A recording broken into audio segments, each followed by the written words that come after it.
Nakabawi ng pampasabog ang Nueva Ecija Provincial Police Office o NEPO sa isinagawang operasyon noong March 23, 2024.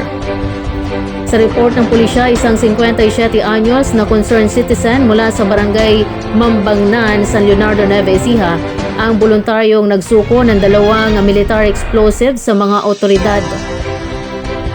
Ang mga pampasabog ay kinabibilangan ng 60mm at 80mm HE ay nadiskubre sa tabing ilog sa nasabing barangay na sa kustudya na ng Nueva Ecija Provincial Explosive and Cannon Unit ang mga pampasabog para sa tamang paghawak at pagtatapon dito.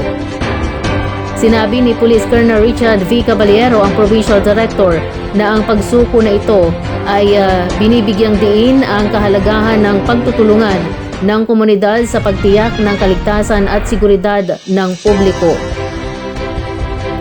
Hinihimok din ito ang mga residente na manatiling mapagbantay at iulat ang anumang kahina-hinalang bagay o aktibidad sa kanilang hanay para mapanatili ang kapayapaan at kayusan sa lalawigan.